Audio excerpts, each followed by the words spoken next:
Just about every wildlife film crew have had their fair share of heart-stopping moments, perfectly balanced with raw humour and memories to last a lifetime. My heart was pounding. It was crazy. In the last 14 years, there has never been a dull moment. Elephant! This is the most amazing experience of my life. I've never done anything like this before. Absolutely unbelievable. Yeah. Absolutely, thank you. This film crew has seen it all. And it was so real. The diverse presenters and engaging animated characters have enriched every moment. Hey.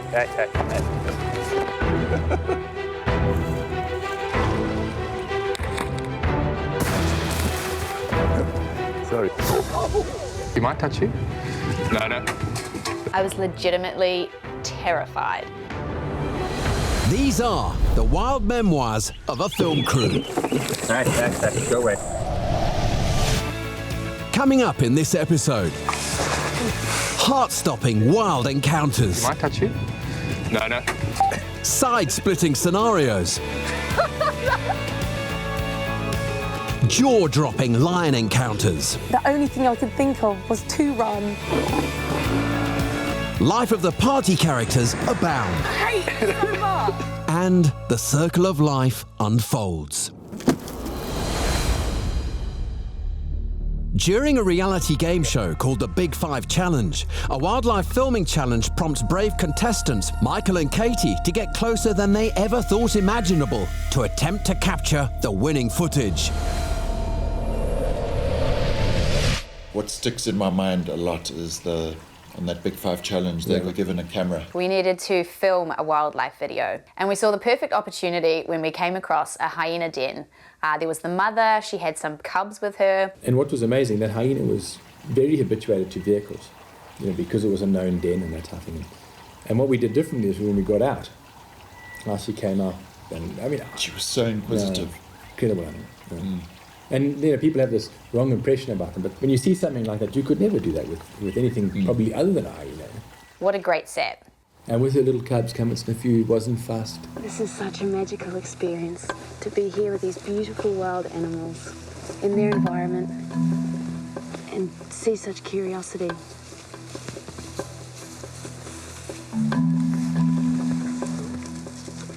Time stood still. I was completely exposed. Had that hyena decided just to have a little taste, there was nothing that I could have done about it. Okay, this is incredible. I've never ever been this close to a hyena. My heart is pounding. But this is amazing. These are wild animals. And super intelligent for that hyena to evaluate the situation, see that there's no threat. And, inquisitive. Come and have a look at Katy. But to see Katy's reaction was the best, because it comes up, she's trying to be all for the show. And this is the most amazing experience of my life. I've never done anything like this before. This thing, I think, breathes and she feels the breath on her neck and you see her get off fight. I was legitimately terrified. Sorry, girl, you just frightened me. This is truly, truly humbling. To be accepted by such wild animals in their own environment. So here I am, seated with an adult hyena sniffing my shoulders. The crew are several meters away. They can't help me. The only thing that I can do is try to stay calm. And you asked her to be submissive. Yes, as well, not to show any aggression. I think that was the key to getting the hyena to come close. If you stand up and stuff, then they'll go away. Yeah. So obviously they were trying to get something special. So just staying low, staying small. I could feel her breath on me. I could hear her breathing. And it was also, for me, I'd never seen anything like it. So it was quite nervy. I think I'd given her something to throw, if anything, I'd given her my hat or something. And then you went up to Mike just to make sure that he had buttoned on. Yeah, because it was extraordinary.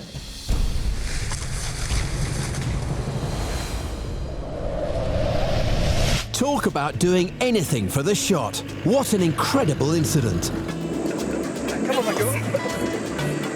Testing it. An integral aspect of documenting these interactions has been the diverse, larger-than-life characters. This is my jungle. I'm Mowgli, and this is my jungle. Mun is from the UK. He's of Indian descent. And kickboxer. Of note. Actually like a world champion at one point.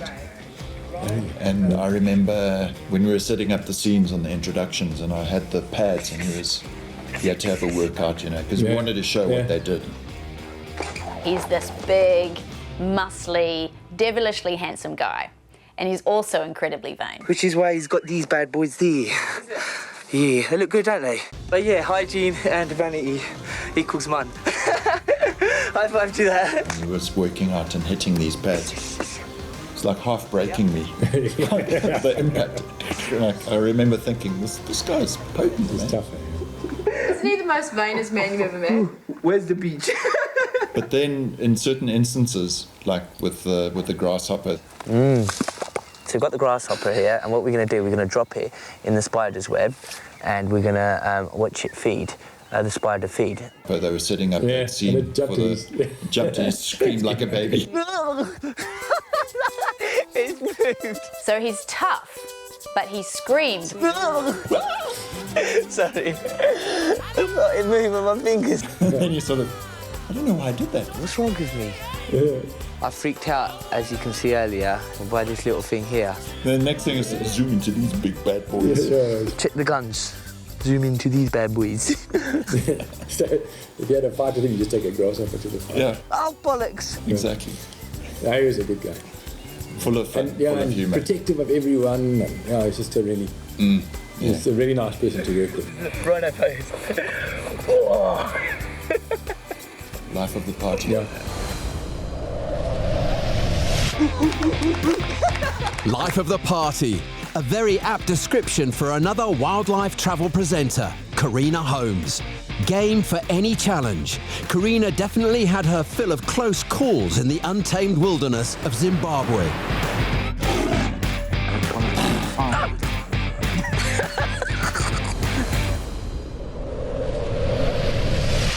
We basically saw an elephant bull that Craig knew really well, and he thought it'd be a great idea to have the elephant walking in the distance in front of us while we were driving, and it would have been like a really nice shot.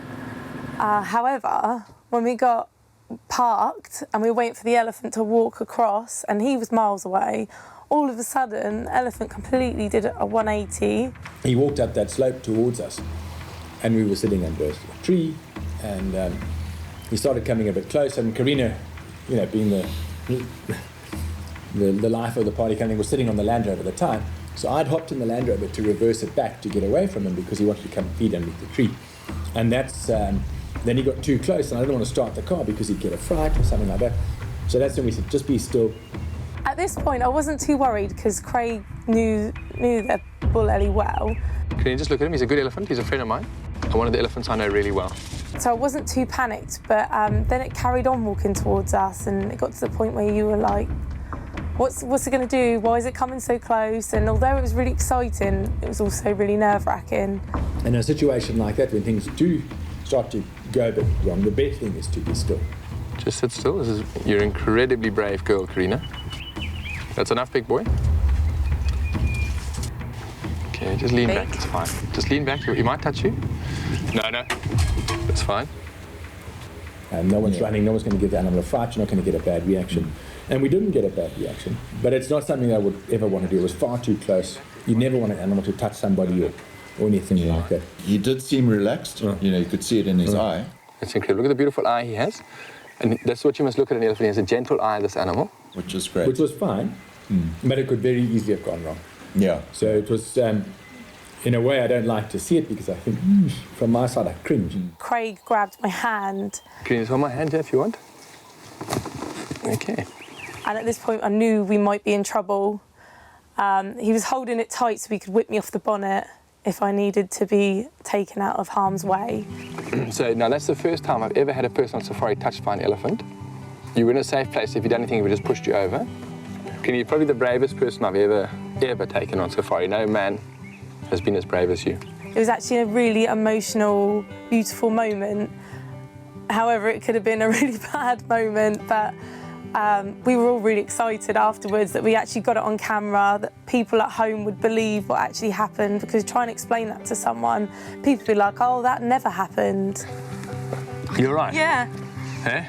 It's emotional. It's, hey? I promise you, remember you asked me yesterday, we ever touched animals and you wanted something like to happen and he touched you, you know? Be careful what you wish for. Yeah, I know. Is that probably the most amazing thing in your whole life, you know? Hey? A wild bull elephant came up to you, of all people, because you were sitting there looking so lovely. Hey? You okay? Yeah, I'm okay. When you grabbed Karina's hand, that was the right thing, because you could have just pulled her off quickly. Yeah, but, you know, Don saw she's bruised, she's hurt her leg, Yeah. you know, something like that. And then everyone's going to look at it after and say, oh, you shouldn't have done that, or, oh, he was far too close. After the elephant encounter, I did some double check-in with our producer of how much I was insured for. Because obviously it was really scary and I never thought about it to this point. And he informed me I was insured for 10 million and I said I wouldn't mind taking a hit for that. That's fine. What did you have me insured for? Nothing. You know what you're doing in the bush. Yeah, but still.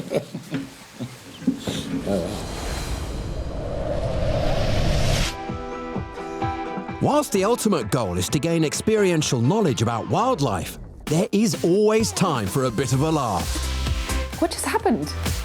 I can be Pamela Anderson. Who are you? I knew I had to get him back. And then this happened. We're out having these amazing educational experiences. Let's go and have a look, see.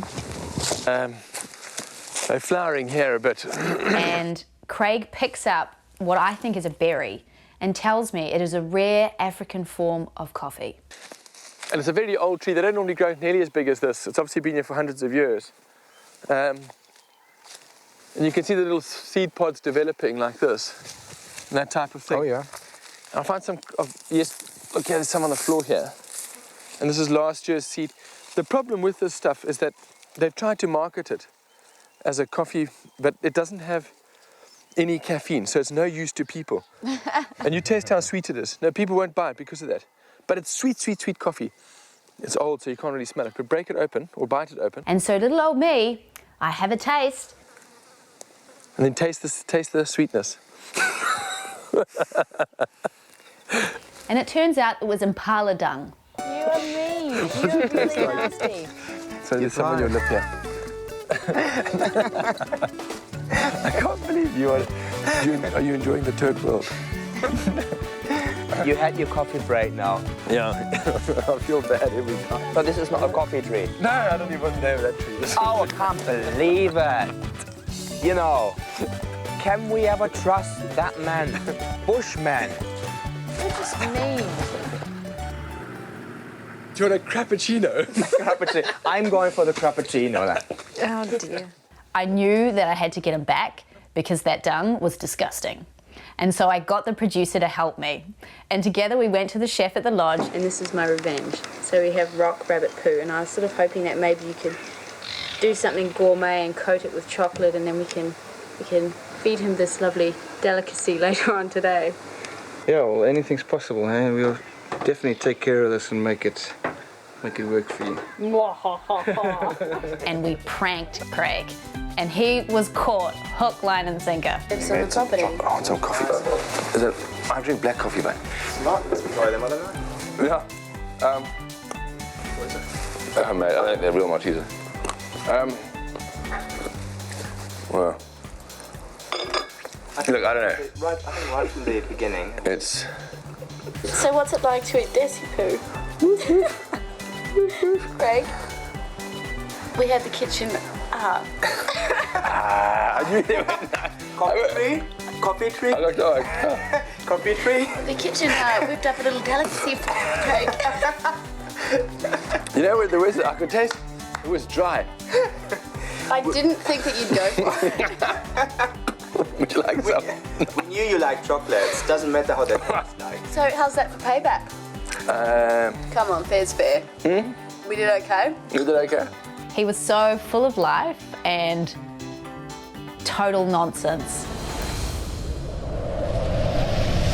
Curly was a wonderful elephant who was familiar with wildlife presenter Greg Van Sale.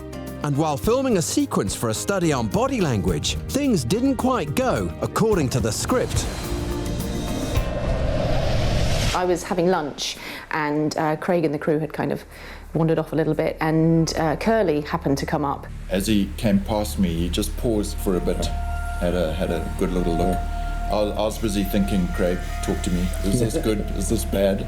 But I always remember you saying, look at the eye, and if it's relaxed, then just happy days. If it's looking a bit beady, then maybe start backing And off. he didn't have a startle look, his eye would have been... Yeah, it was more like inquisitive.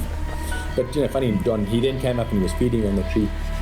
And obviously we were trying to get myself in the shot, so it all looks like we're close and exciting and everything like that. And it was all going fine, and we could say, we're going to eat this part, he's going to eat this part, watch his body, he's going to move here. I don't think he'll come another step or two, maybe one more step. There's one more small part here. No more, big guy. No.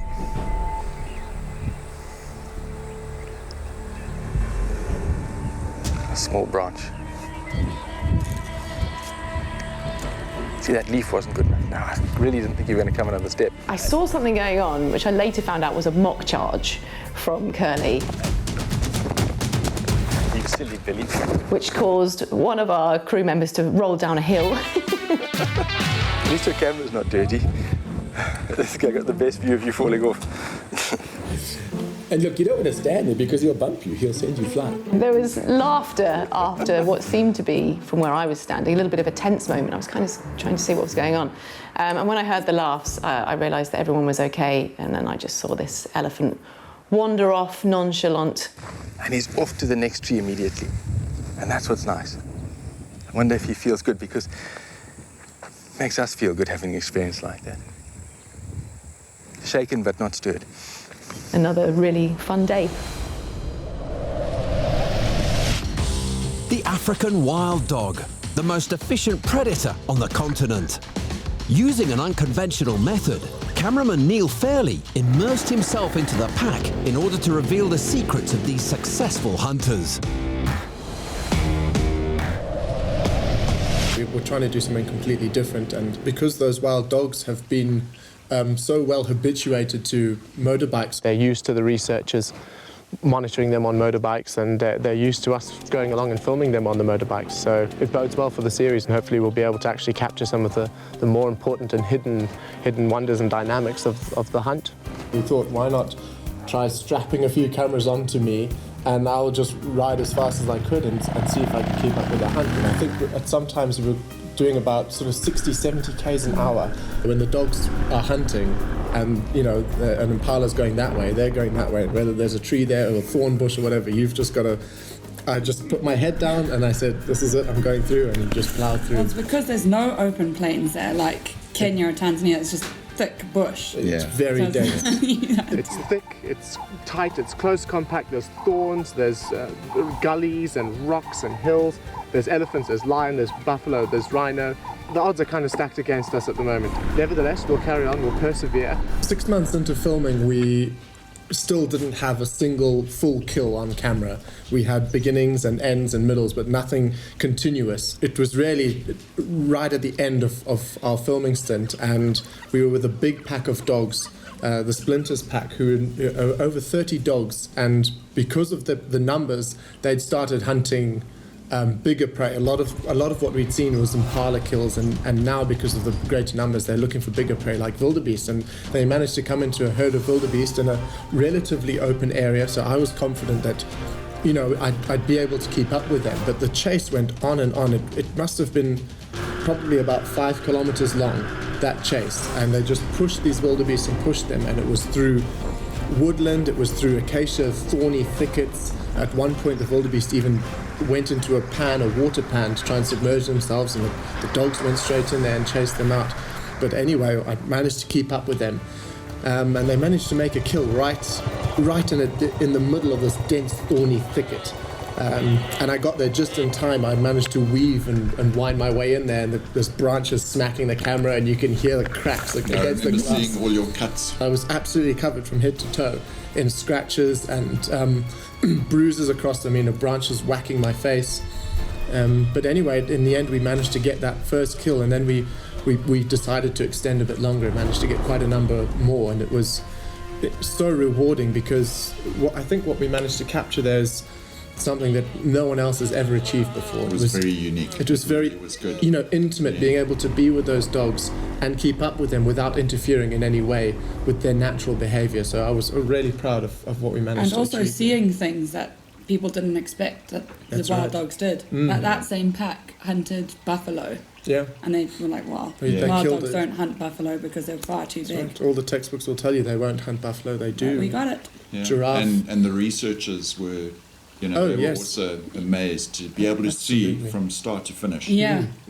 All the footage that we managed to get, I think, was Because hugely even with that beneficial. wildebeest kill, there was communication among the dogs. I would just hear them like chattering. Absolutely. And then, They really do get together as a unit and prepare themselves. Look, I mean, there's still a lot that we can learn about them, but it is fascinating to watch how they conduct themselves in a hunt. It was painful. It was very painful to do it, but so worth it in the end. A sense of humour goes a long way. And, as the crew has discovered time and time again, it's not just the humans who like to have a bit of a laugh. So that was a day we'd been trying to find a big bull to collar in Monopools, and we were heading back, and then we saw in the distance a bull, and we went close and we realised Karina bull again, our favourite. This encounter seemed really peaceful. The elephant was really relaxed. So now we're within 5 feet of him, 4 feet. Just got to watch out now, he's shifting his weight. And then suddenly, he just wasn't. I was terrified. I tried to run, but Craig grabbed me, and he said, "You need to be still." Don't run. Hello, my boy. Craig knows what he's doing, and so he knew that that wasn't the right thing to do. He grabbed me and held me. Because don't run. It's always safer when you buy the tree. I mean, you feel it's not, but it is. Because if you run away, he'll come round after you, and you don't have a chance. Don't run. Okay? Because you'll just scare him. What was interesting is to see people's reactions like that. It's quite normal. When you get close like that, when you're within a few metres, they really seem big. And then he turns his attention to you, and they've got big tusks and a trunk, and you put his trunk over the thing. What's the trunk? Obviously your first instinct was to run. And then it was really interesting. After that moment of tension, the elephant calmed again and became really relaxed and playful. Hello, boy. He picked up Craig's hat, picked up his rifle. He loves my... He often puts it on his head, which is the funny part. I don't break my rifle. I'm going to take this from you, big guy. You can't have that. Certain things like something, maybe it's the salt on my head, he always picks up my hat. He's thrown it on his head before, he's thrown it on the floor. And in this case, he kind of went to a new height. But then the piece de resistance of the encounter was that he peed on Craig's hat. When you did his number one right on your head, I was just shaking with laughter.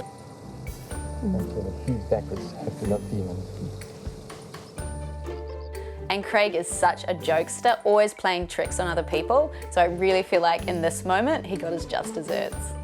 Can I get my hat? Hey. Hey, you beauty. Look at this, my hat. Dripping wet. It doesn't even smell to me. It's like my own child. You're going to put it on, aren't you? I just knew, yes, you are. Well, I had to now.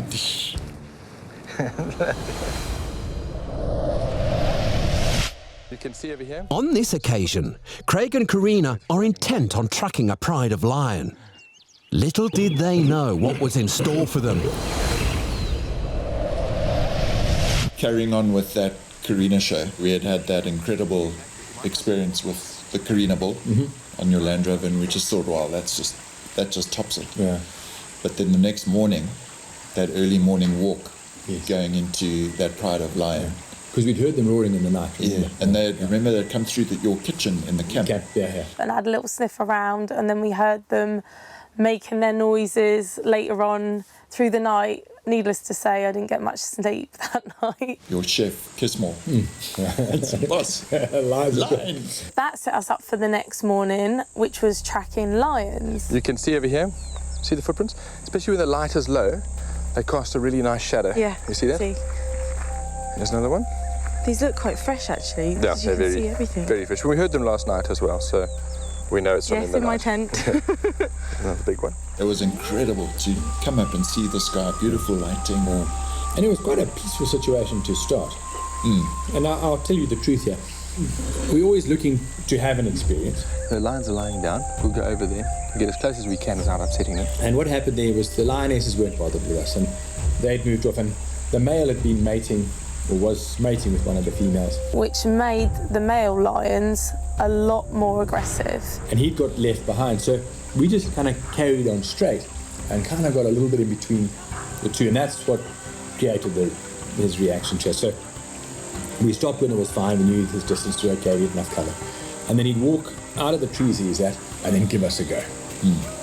And it wasn't full blood. If you look carefully at the footage, even that final charge where he really comes at us, it looks silly that we're there, but you watch his feet, his back feet, he's charging with his chest, his back feet are stopping. You're like, are these guys going to move or not? And then it also looks a bit closer than it is because the camera's further back. I mean, he probably came within only 10 yards. It looks like it's 5 yards. And I noticed Karina grabbing your side there. When the lion charged at us, I actually felt the dust on my face, and I wasn't waiting for anything. I made sure I grabbed onto Craig's love handles and pulled myself behind him so that he'd eat Craig first and not me. The whole time that was all happening, Craig was whispering to me, don't run, and the only thing I could think of was to run, but Craig was like, if you run, I'll run faster than you and it will eat you first. So then I didn't run. I think we were incredibly lucky, as not only did we have one mock charge, we had 3 and still lived to tell the tale. Now that was a full-blooded charge. Come to you, I don't want to scare you anymore. There are never dull moments with fantastic wildlife guides like Barry Volhunter, also known as Barry the Barrel. He's fun-loving, a barrel of laughs, and up for just about anything. Perhaps he even has a modelling career opportunity ahead. Barry the Barrel. Barry the Barrel. Roll you over. Roll over the barrel. And if the tail starts going from side to side, you know is coming. If the tail goes up and down horizontally, it is going to charge. Please, whatever you do, and remember this because it's very, very important, or you're going to land up part of the food chain, don't run. If it charges, you can scream and shout, urinate in your pants, jump up and down, just don't run. If you stand still and make a hell of a noise, they will stop. Good, well, good luck. Cheers. Entertainment and competitive, and that big 5 each, I think they were cheating to beat us, you know. And they did. More and more, I think, as the competition progresses, our teamwork comes together a little bit more, and I don't think I can complain. I feel like I'm on Baywatch with these lovely ladies here. So altogether, a good day. You're coming to the end of your trip at the Hyena National Park, and for something special that you ladies pay a lot for in Mud Island, I'm going to set up a spa treatment for you for free. Thank you, Barry. I didn't know you did treatments here. We don't, but I've got a special one for you. Follow me. Thank you. I'll go get ready. Barry, when you said treatment, this isn't what I had in mind. Well, the only thing you're getting it for free was a proper spa. This is it. Just think how much you'd be paying in Mud Island to get a treatment like this. I'm lucky. That was brilliant, and then we got him to wear my hair extensions. High five. Barry, give me a high five. Mud five. And he ruined them, by the way. He still owes me for those. Oh, yeah, and he got all mud in them, and he's flicking them. He made a very attractive Barry the Barrel, didn't he? Because we remember we started on you. Yeah. On your legs going up. Oh, yeah. He looked better, to be fair. Smile. It was brilliant. And then we did the running scene. Do you remember we were doing it like Baywatch? And then it was us 2 running together. That was brilliant. That was one of the best times, I think, best filming times we had out there. Yeah, that was lovely. It was really good. How long did it take you to get the mud off? A good 2 washes.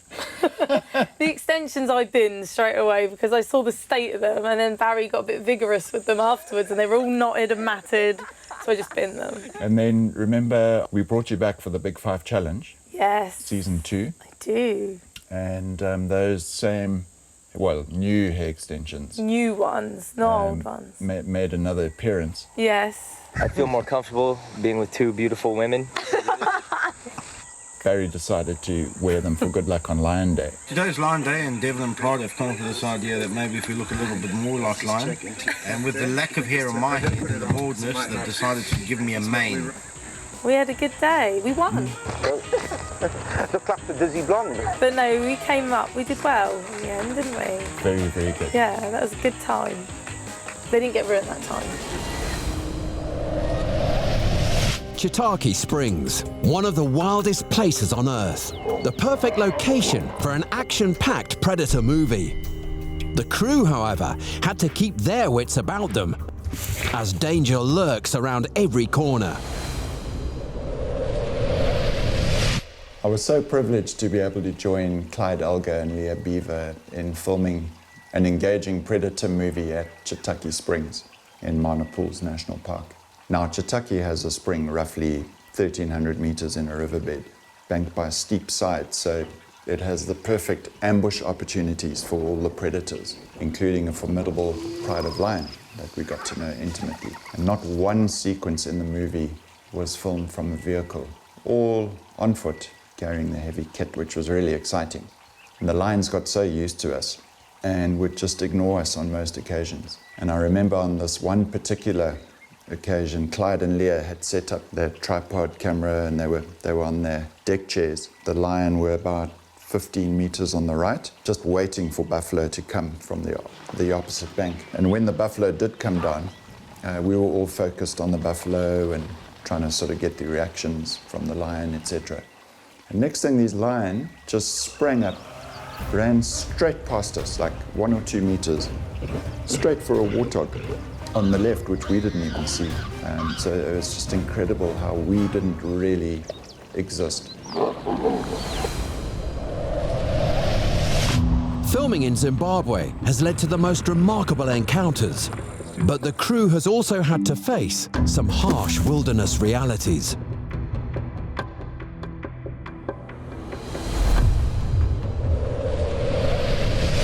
It had been one of the worst dry seasons that I'd experienced in the bush of my years guiding. And we found a lot of animals in trouble. We found babies that had been stuck in the mud. And in this case, we found an elephant cow that was very stressed. She was charging other animals. And that's how we went in to investigate. There were many times where I kind of felt I wanted to be a bit closer, but I knew I couldn't because, you know, it wasn't safe for me. And this was one of those moments. Once we got close, we realised that her baby was in trouble. It was down, and there was no chance of it getting up. And we spent a bit of time watching, and that's when she saw us. We were obviously in a safe place. We'd gone where a tree had fallen over. That's probably the best place to be with elephants, that or a steep drop-off. In her stress, she charged us. Fortunately, we were behind the tree. We had to get everyone right up to the tree, which is counterintuitive because when animals charge you, the first thing you want to do is run away. But you've got to stay where you are.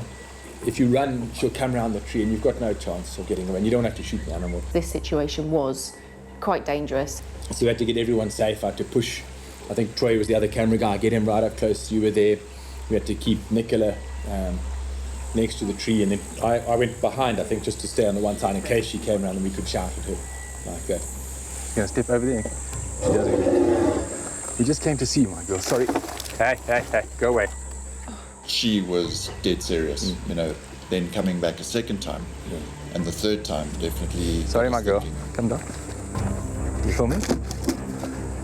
Sorry, love. We just came to see. We're not taking your baby or anything. Get ready to jump over here. Okay. Sorry, love. To actually come and hit something, it was a real show of strength. I mean, we'd done nothing to the baby, but she was very stressed. You could see she had temporal gland secretions from her face. Yeah, and that redirected aggression. I think anything that got in the path would have had a charge. And movement as well. That's why we had to be still and get confined. And then you had to throw your hat. Lucky hat. I don't even remember doing that. Well, I don't think my hat has any match for her strength. I was safe behind the tree, but really anything could have happened. She was so powerful, she could have broke that tree in two, it could have smashed down on top of me, and who knows. But it was quite traumatic because you don't want to see animals die. And then everyone watches programs and says, oh, why don't you do something? Why can't you help? But there's nothing you can do. I mean, we're in the middle of nowhere. These things happen, and you just got to let them happen. But it was sad. But nature must take its toll. And even though it's very sad and it pulls on our heartstrings, and we love animals, the correct thing to do is to let these things go. Because as sad as this seems, if the lions don't get to eat it, the hyenas, they might die in turn. And there's a balance here. And we mustn't affect that balance at all. So I'm just, I can't really say anything because I'm actually quite upset about this. A really, really sad day, but a day where you could see just how much power these elephants have. The power of that elephant was stuck in my mind. Just lift it, you know, with the tusks. And imagine, you know, if a female can do that, what a huge bull could have done to that tree. And what's even more interesting, she wasn't putting a big effort into it. And she's just doing that with her skin on the end of her nose, able to snap big, thick logs. She just came, she was a young cow. I think it was her first calf. Yeah. And that baby was about 3 years old. You could see it had tiny little tusks. So it's coming off milk and going onto vegetation. At about 3, they start to wean, maybe 3 until 5. So it was needing to eat as well. And being that little, you know, all the other animals are eating all the vegetation at its level. So it really had no chance. The baby was in a really terrible state, and I'm quite glad that I never actually saw that. There's not a lot we can do to help it. I mean, even its trunk isn't really working. I think that's why it's snoring. It's because...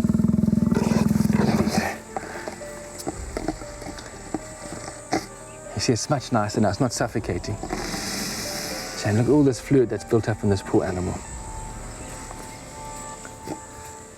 It was quite a relief just releasing that pressure. Yeah, it had fallen onto its trunk and it was gurgling. And it's, It really is a tragedy. And his mum's tried everything. He's tried to keep everyone away. You know, our only concern is how this animal dies. It is going to die. I think a lot of TV shows try and make things with happy endings, but nature's quite a tough place, John. And it's unfortunate that elephants died, but there's many thousands of elephants in that park. And those bad years, they don't do so well, and the good years, they do very well. So you've got to accept, you know, the rough with the smooth kind of thing. But it's unfortunate to see it happen. I mean, it's amazing, and it's a spectacle to witness. And something like this was probably one of the worst things that we've seen in terms of an actual animal succumbing to the environment.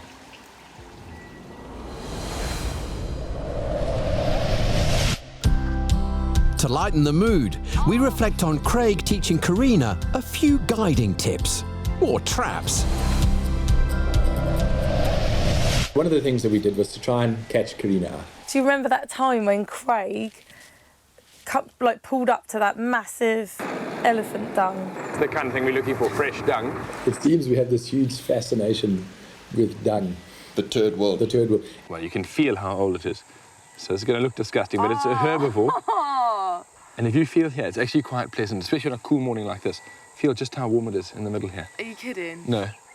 Do it with the back of your hand if that makes you feel better. I hope you've got wet wipes. Eh? Oh, it's warm. It's steamy warm, isn't it? Oh. But you can do. We use dry wipes. You just take the sand and then you just rub the poop off like that. I mean, you don't want to touch carnivore dung and stuff like that because you'll get tapeworm or some nasty disease. But herbivore stuff really just dries to grass, and wherever you walk, there's dung. When they get older, their kidneys start to pack in, and they can't metabolize salt, so it gets a lot saltier. And said you've got to taste it because that's the only way to track them. No, you should try it because it's No way. seriously. Just had breakfast. Just try it. It's so just touch it and you'll feel it's salty, so we know it's an old animal. Oh. When I did it, it's a herbivore. It's just grass re-chewed up. And she was so naive. And I believed him. I don't think she had brothers, you know. Yeah. I can't. No, do it properly. Don't taste it. And then just taste it. Just put it on the end of your tongue. Please. I hate you. You will. And ate it. And it was disgusting. What does it taste like? Poo. Okay, I was wondering. Because guys, we'd put this finger in the poop and then we'd put this finger on our tongue. Shut up. I promise Did you really? Yeah. And you just made me lick that? That's why I had to ask you what it tasted like. Oh, that was it, wasn't it? That kind of started everything, and then it was war from there. I love that ninja kick. I hate it so much. Did you really do that? Yeah, a terrible nature. But it was worth it. Well, come on now. You made me eat it. It's still part of nature. Well, I'll do a little bit at home. It just set the scene for the whole time, I think, with Sorry, that's very mean of me. Are you kidding? Did you really do that? You and me are gonna fall out.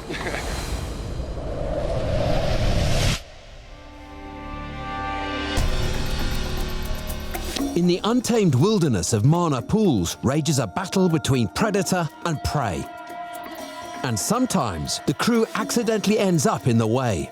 We catch up with Neil as he remembers every frightening detail. Coming back to camp, I'd been out looking for lions the whole day. I knew the area they were in. I'd looked and looked and I couldn't find them. And I drove back into camp. It was pretty late. It was probably about 7 and it was it just really become dark, I would say. The sun had set. And as I drove into camp, I heard this bellowing, and it was close and it was loud. And I thought, this is these damn lions I've been looking for. They're right in camp. They've been here the whole time. So I jumped in the Jeep where I had all my cameras ready. They were mounted up. And I drove to the edge of camp, and sure enough, there I found in this thicket a big male buffalo, a Duggar boy, one of these big old lads.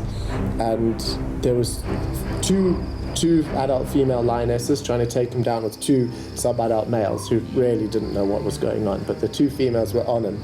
I could see that the buffalo was trying to get rid of these lions, trying to shake them off, and he was trying to sort of rub off the lions and pushing them into bushes and that sort of thing, and he really just wasn't succeeding. I mean, this lioness was actually holding on for dear life at that point. If she'd let go, he would have just pummeled her and probably killed her right then. Absolutely. She was in a world of trouble there. Totally outmatched in terms of strength. These 2 lionesses just didn't really stand a chance against him. And I could see that he was struggling to sort of get rid of these lions, and he earmarked my vehicle as the only real solid object that there was around in this area. And it was at that point he just lifted up his head and lifted up the whole weight of this lioness holding onto his head. Good 100 kgs probably of lioness. He just picked her up with another one on his back, and he just trudged over to the vehicle, and as he got close, he just rammed her right into the side of my Jeep.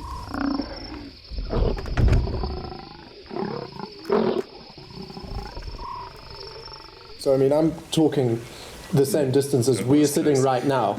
I'm looking down, and I've got this buffalo's head right here. Underneath that, 1 lion holding on, another lion at his back, and 2 other lions circling the vehicle.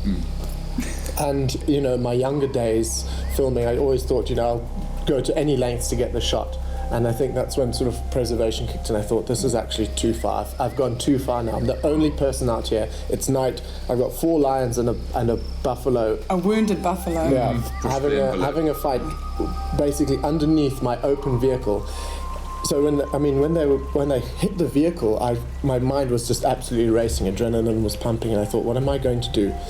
So I said, I've basically got 3 options. The first option is to try and get into the driver's seat and try and drive away, but that would have been taking the distance between me and the lion and buffalo from 1.5 meters to probably a few centimeters. I would have been sitting with no door right next to them. Not an option. So that was out. The next option was just to jump off the vehicle and run, and I saw the closest tent was probably about 30 meters. And 30 meters, me versus lion. Nothing. I probably won't even get a foot off the vehicle before they grab me.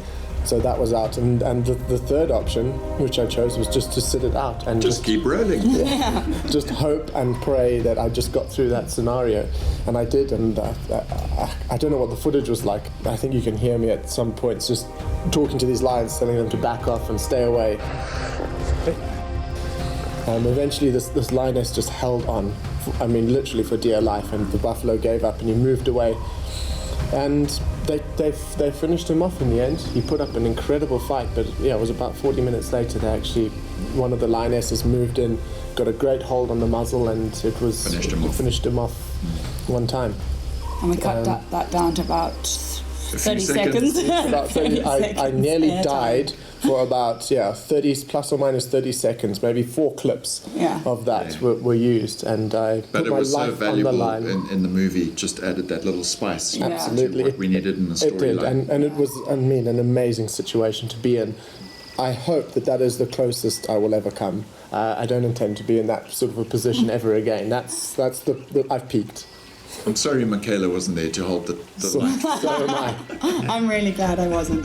Coming up in the next gripping episode, unbelievable athleticism, crashes and clashes, startling encounters that will never be forgotten, a formidable battle of the beasts, some striking moments, a sticky situation, and quirky moments etched in the memories forever.